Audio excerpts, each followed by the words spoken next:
Hello guys, आपका स्वागत है मेरे चैनल पे।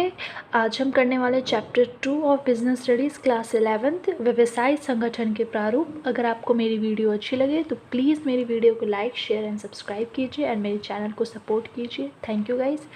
तो गाइस आज हम पढ़ने वाले हैं निजी क्षेत्र उपक्रम। निजी क्षेत्र उपक्रम और इसके बहुत सारे टाइप्स पढ़ने वाले हैं। निजी क्षेत्र उपक्रम क्या होता है? जिसमें जो कंट्रोल होता है एंड मैनेजमेंट होता है वो सिंगल पर्सन के पास या ग्रुप ऑफ पर्सन के पास होता है, लेकिन निजी व्यक्ति के पास होता है।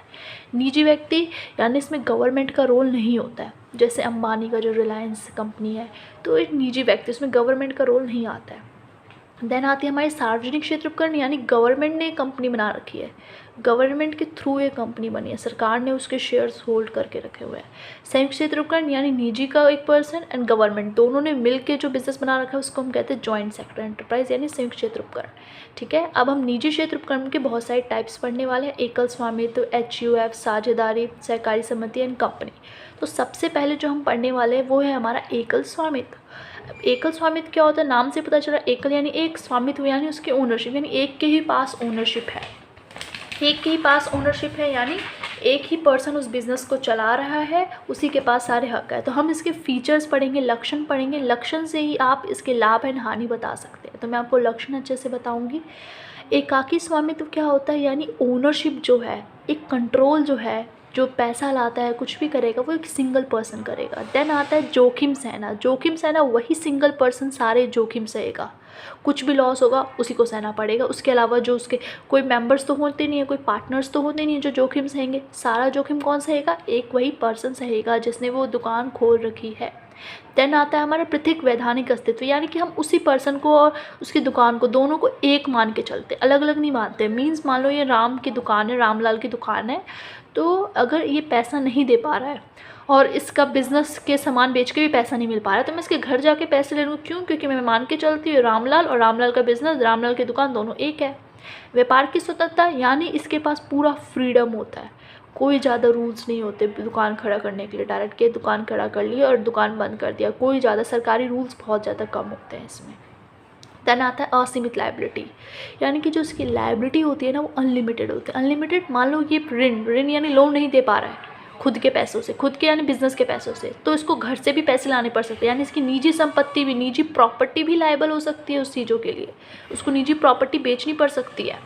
देन हमारा आता है एक व्यक्ति का नियंत्रण, यानी उसी का बिजनेस है, एक व्यक्ति, रामलाल की दुकान है तो रामलाल का ही सारा कंट्रोल होगा, उसको किसी और से पूछने की कोई ज़रूरत नहीं होगी। देन हमारा आता है स्मॉल साइज, एक पर्सन है वो कितना पैसा इकट्ठा कर पाएगा, ज़्यादा पैसा उसकी योग्यता, अब उसको क्या साइज से सब चीज़ की नॉलेज होगी, सब स्किल होंगे उसके पास नहीं।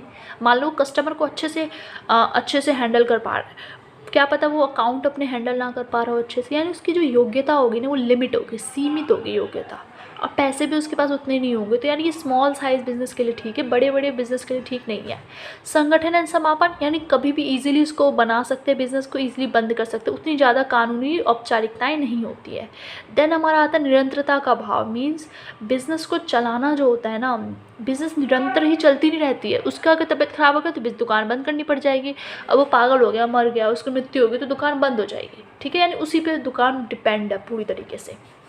देन हम पढ़ने वाले हैं अब HUF joint Hindu family business, Hindu business का।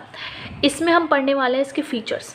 ठीक है, जॉइंट हिंदू फैमिली में क्या होता है? नॉर्मली कोई पैदा होते ही वो बन जाता है, उसको सदस्य होता है, उसकी पैदा होते ही मिल जाती है। यानी कि बिजनेस है, जॉइंट हिंदू फैमिली है तो पैदा होते ही वो मेंबर बन जाएगा, लेकिन मरते ही उसकी मेंबरशिप खत्म हो जाएगी। इसमें जो हेड होता है उसको हम कर्ता बोलते हैं। हेड को क्या बोलते हैं? कर्ता, यही सब चीज़ों को मैनेज करता है। बाकी जो होता है उसको सहभागी बोलते हैं। सदस्यता की संख्या क्या होती है? कम से कम 2 सदस्य होने चाहिए और पीढ़ी 3 होनी चाहिए, जैसे दादा, फिर पिताजी, फिर उनके बेटे जी, 3। ठीक है, ग्रैंडफादर, फादर एंड सन। ठीक है, और 2 पर्सन होने चाहिए। अनलिमिटेड, भाई कितने मेंबर हो जाए अनलिमिटेड है, उसकी कोई संख्या नहीं है, कुछ कितने भी हो सकते हैं। ठीक है, कोई लिमिटेड नहीं है। देन आता है दायित्व। दायित्व सबकी लिमिट होती है लाइफ, यानी कि सबको बिजनेस तक की पैसा देने पड़ सकता है, लेकिन जो कर्ता होता है, जो हेड होता है, उसको घर से पैसे लाने पड़ सकते हैं। अवयस्क यानी माइनर भी मेंबर बन सकता है। जो बच्चा पैदा होते ही वो मतलब उसमें सदस्यता बन सकता है, उसका मेंबर बन सकता है पैदा होते ही। जरूरी नहीं उसको 18 ईयर पूरी करनी पड़ेगी तब जाके मेंबर बनेगा, ऐसा कुछ नहीं है।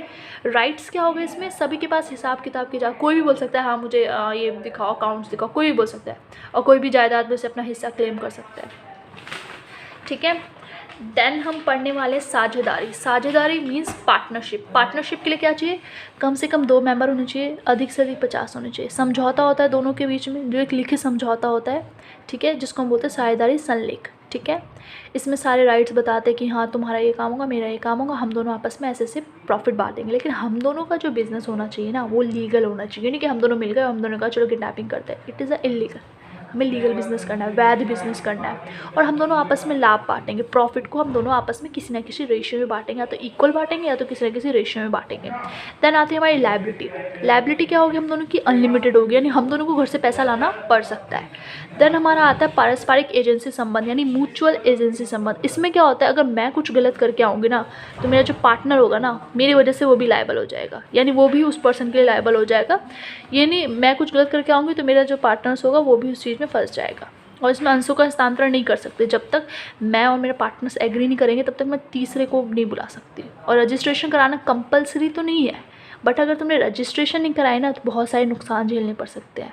मीन्स ये उस तरह है कि अगर तुम इंडिया में रह रहे हो तो ठीक है, बट अगर तुम्हारे पास आधार कार्ड नहीं होंगे ना तो तुम्हें बहुत सारे लाभ जो मिलने चाहिए ना वो भी नहीं मिल पाएंगे। मीन्स तुम अकाउंट नहीं खुलवा पाओगे, तुम्हें कोई फ़ायदे मिलने चाहिए वो नहीं मिल पाएंगे। तो ऐसे सेम पार्टनरशिप में होता है क्या, कि अगर ठीक है कोई रजिस्ट्रेशन नहीं कराया ना, तुम्हारा बिजनेस चल रहा है, बट तुमने रजिस्ट्रेशन नहीं कराया तो तुम किसी पे केस नहीं कर सकते हो, और तुम अपने पार्टनर पे केस नहीं कर सकते हो। इसलिए कभी ना ज़्यादातर पार्टनरशिप वाले फॉर्म्स जो होते हैं वो ज़्यादा रजिस्ट्रेशन करवा लेते हैं, ठीक है। तो यही बोला है कि रजिस्ट्रेशन करवाना कंपलसरी तो नहीं है, बट अगर रजिस्ट्रेशन नहीं कराए ना तो बहुत सारे जो लाभ मिलने चाहिए ना वो नहीं मिल पाते, ठीक है।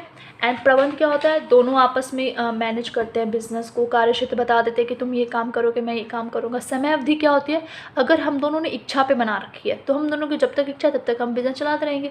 लेकिन हम दोनों ने एक सहमति भी बना रखी है कि हम 5 साल तक चलाएंगे, तो 5 साल तक पार्टनरशिप चलेगी, ठीक है। आई होप गाइज़ आपको मेरी वीडियो अच्छी लगी हो, और नेक्स्ट वीडियो हम आगे की टॉपिक कवर करेंगे। एंड गाइज़ प्लीज़ मेरी वीडियो को लाइक शेयर एंड सब्सक्राइब कीजिए, और मेरे चैनल को सपोर्ट कीजिए। और आपको और कोई भी टॉपिक की वीडियो चाहिए हो तो प्लीज़ कमेंट कीजिए कि आपको किस टॉपिक से रिलेटेड वीडियो चाहिए, किस सब्जेक्ट से रिलेटेड वीडियो चाहिए, मीन्स अकाउंट से रिलेटेड, इको से related. And thank you guys, I hope you like my videos.